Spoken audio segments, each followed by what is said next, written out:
Ilang days na kayong paikot-ikot? Ngayon po kami bumanda Ngayon dito. lang po siya pumunta, pero matagal na po akong tumatawag sa LTO. Pinagpapasapasahan lang din po ako. Binibigyan-bigyan po ako ng iba't ibang number. Tapos hindi rin po sumasagot. Walang nag-entertain ng maayos, no? Kaya na Yan nyo at babaguhin natin yan. Kala ko nga po, hindi na po ako mag-aalis sa inyo.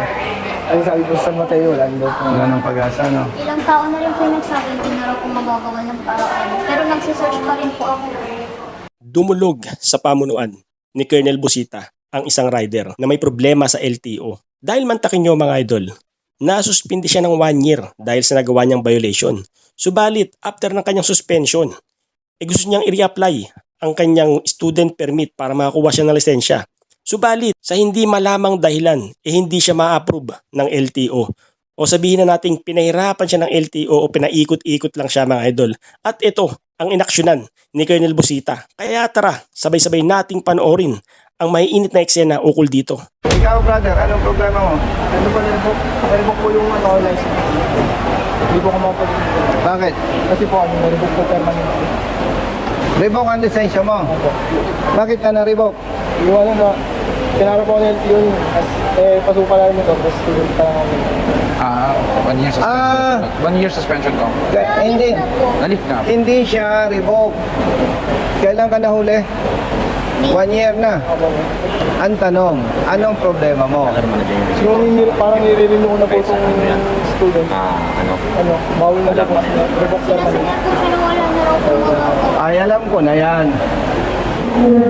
Maliban doon sa, di ba nagmaneho siya, expired ang rehistro, student permit, wala kang kasamang lisensyadong driver, 1 year kang suspended, ano, na-serve mo na yon.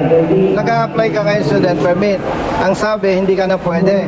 O, halika, para magkaintindihan tayo. Brother, hintayin niyo ako ha. Baka Sundan lang kita ng mic. Brad, babalikan ka namin. Ito muna idol. Isa pa. Ang bagal naman. Ang sabi, hindi ka na pwede. Tapos nung sinabi mo mag-apply po ako ng appeal, napunta po ako dito sa may licensing. Sige, sir. Brother, sige. Thank you po. Sige. Time na lang po yung tawa. Sige. Thank you so much po. Brother, kinuha mo na. Okay. Ina, bad man. Ay, ako naman. Sige. Okay na? Sige, brother. Pero pumasok mo na muna kayo natin. Okay na bahala dyan ha. Sige po. Salamat po. Thank you, thank you. Halika, Bunso. Tapos sinabi ko mag-apply po ako appeal. Punta po ako licensing. Tapos pinapunta po ako ng licensing. Pinapunta po ako. O, nasabi sa'yo sa licensing? Pumunta po dun sa may student. Tapos nagpa-medical na po ako. Pinag-medical po ulit siya. Tapos pagdating po dun sa may ano, May renewal. sa may renewal na po. Bawal na daw po. O, sige. Dito muna.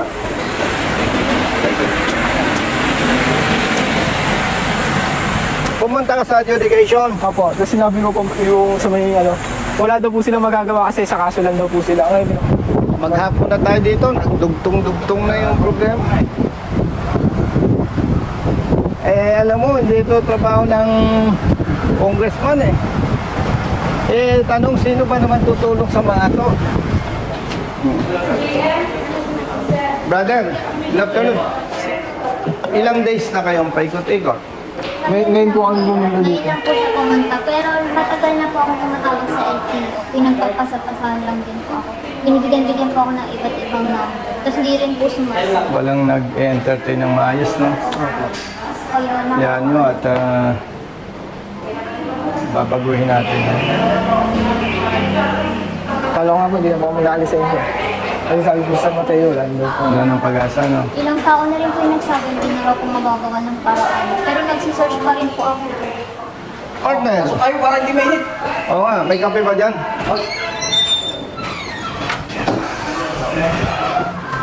Lagarin ka! Ang dami po invitation. Ninong, ninang. Hindi, ano yan? LTO related interest. Partner! Okay. Ito, kaya lumapit sa akin, as usual, actually, hindi mo naman kontrolado lahat. Oo. Pero ang feedback niya, paikot-ikot eh. Tapos walang linaw at sinasabi na wala nang magagawa. Okay. From San Mateo, no? Opo. Ito pala, San Mateo Rizal na huli, doon din nagsettle. Opo. Pero, kaya kayo nakarating dito, sinasabi ng San Mateo Rizal ay Wala na raw po ang ano. wala na rin magagawa, sabi ng San Mateo, LTO. Kaya sila pumunta dito. Yun ang situation. Ang clarification ko sa iyo, partner, considering na central office to, may proof naman at mabe-verify from this office, malilift yung alarm. Is it possible? Yung nasa yung documents. Ito po yung isang ticket. Kasi ang kahit central tayo, ganito kasi yan po. Kahit central tayo, may jurisdiction naman na tinatawag dyan sa office. Yes. Diba? Yes. Kung sa San Mateo ito, usually, dapat San Mateo mag-lift, di ba? Yun ang jurisdiction eh. Yes. Yung lift natin. I agree. Pero brother, with all due respect, if I may suggest, sabihan natin yung San Mateo. Yung history. Pacheck natin yung history kung Sige, sige. Okay. Pakita natin. Kasi kung pwede namang i-range, kung pwede namang i-lift dito, or kung hindi kaya na i-lift dito, una, kung pwedeng i-lift dito, pwede nga una. Kung may access ako, within 1 year yata suspension. Kung hindi pwede because of jurisdictional issues, tawagan natin ang hepe ng ano. Oo. Ng I-reduce San ko, Mateo. kung kontas. Hindi na, nabayaran na to eh. Mm.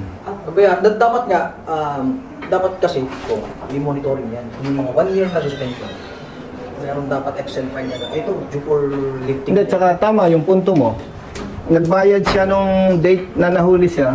Dapat may monitoring system. Pag na-reach yung date na ganun, automatic lifted. Oo, kasi ano naman eh, system naman yun, pwede namang ma-check naman ng... Automatic, no? Tama. Wow!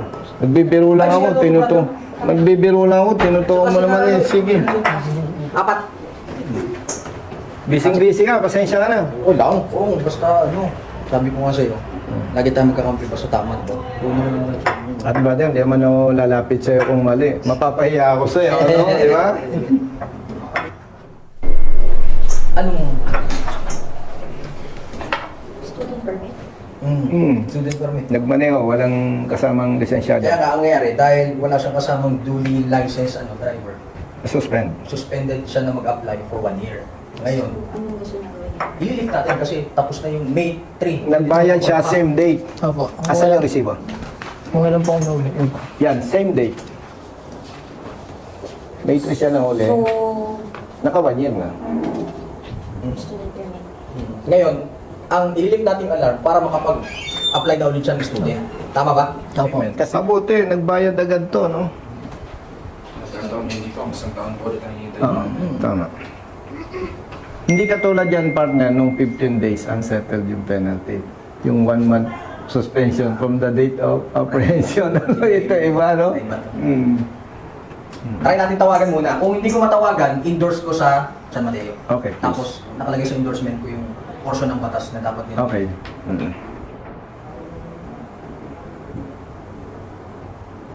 Hello po, Chief. Chief, si Atty. Wendell dito ng Traffic Adjudication. Sir. Oo. Sir, may lumapit dito sa aking opisina. Nahuli siya ng improperly licensed kasi student permit ang meron siya. Tapos, wala siyang kasamang duly licensed driver. So, di ba, based sa JAW, meron siyang 1 year suspension para mag-apply ng lisensya. Ngayon, nakabayad na siya ng May 3, 2024 pa. Same date. Same date na nahuli siya. So, tapos na dapat yung period ng suspension niya.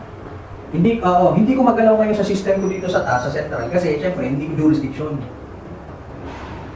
Oo. In short, tama ka. I-lift natin kasi ang period ng ng payment is May 3, 2024. Ilang pa sa isang taon na. Sige, pwede bang para hindi na pumunta dyan yung tao kasi pag-ikot na to, i-forward ko sa iyo yung documents?